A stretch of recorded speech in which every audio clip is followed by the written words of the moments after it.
गं गणपताय नमः। मु आज श्रीमद् भगवत गीतार प्रथम अध्यायर 24तम श्लोकटी कहवाई जाऊँगी। 24तम श्लोक कौन वर्णित होईछि ना कृष्ण वासुदेव अर्जुन से रथ जो सी हूँ युद्ध क्षेत्र मध्य आड़ को जाऊँगी। कृष्ण वासुदेव रथटी को युद्ध क्षेत्र में लेकिन मध्य भाग में स्थापित करछंती। एटा होची ए श्लोक रे वर्णना कर जायछि। कौन से श्लोक रे कहिछि बा कहा जायछि ना एवं मुक्ता हृषिकेश गुडाकेश न भारत सेनयर उभयर मध्य स्थापयित्वा रथोत्तमम्। कौन एठारे माने ए श्लोक रे कहा जाउछि ना एवं उक्त्वा माने एहीपरि कही पूर्व श्लोक जमती दुर्योधन पूर्व श्लोक जमती अर्जुन कृष्ण को कहते सेमती एहीपरि कही सारा पर एवं मुक्ता कही सारी हृषिकेश क्या कही सारी ना हृषिकेश को गुडाकेश न भारत किए कहले क्या द्वारा कहगला गुडाकेश न भारत। गुडाकेश किए ना अर्जुन। गुडाकेशर मीनिंग होची संस्कृत वर्ड। गुडाकेशर तार मीनिंगटा होची जे निद्रा उपरे जय विजय लाभ करथांती। गुडाक युक्त ईश से माने होचन जे निद्रा उपरे अज्ञानता उपरे विजय लाभ करिथाय सी होचंती गुडाकेश। एसी किए ना अर्जुन। एठी तांको गुडाकेश कहैछि कारण युद्ध पई से पूरा निद्रा उपरे संपूर्ण भाव में विजय लाभ करछंती। तांका सब कुछ भूली जाइछंती। युद्धर माने चारियाडे जे युद्धर तुर्यनाद एवं से युद्ध पर प्रस्तुत हो निद्रा को अलरेडी से भूली जाइछंती। निद्रा पर से विजय पाइला बेले तांकर से बड़ योद्धा आउ से अज्ञानता को मध्य से अज्ञानता उपर मध्य विजय लाभ करछन।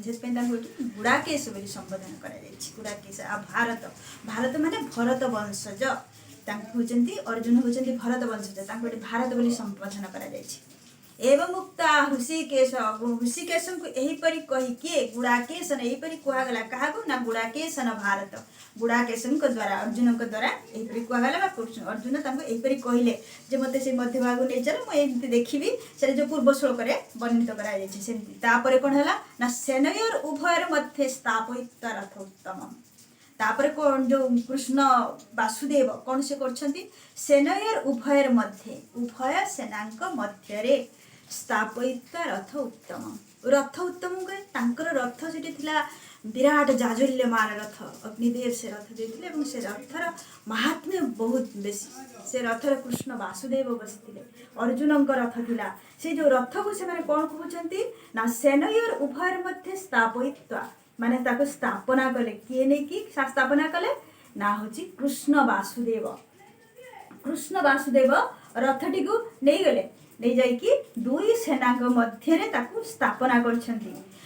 एठारे कहा जाए कृष्ण वासुदेव जो उभय सेना मध्य जाइकी जो रथटी स्थापना कले सेटा होछि समस्त माने सबु युद्ध क्षेत्र फील्ड टाकू स्पष्ट भाव में देखा अर्जुन को मध्य से चाहिए।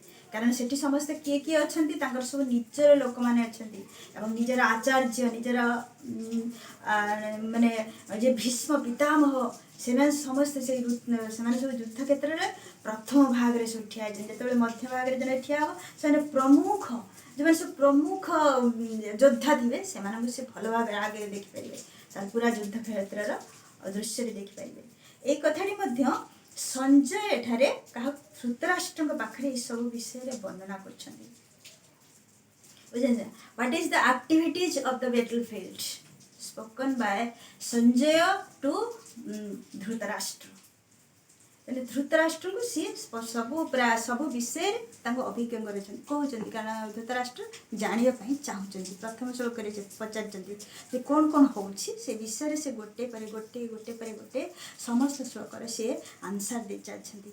एठारे कृष्ण अर्जुन कौन कौन या पर कौन करेंगे देखा ए रथ आसिकी मैंने कृष्ण अर्जुन रथ आसी दुई सेना मध्य भाग में रही जाए।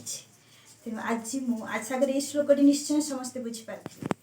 आज मुझे प्रथम अध्याय 24तम श्लोकटी को एठी रखी रही श्रीकृष्ण।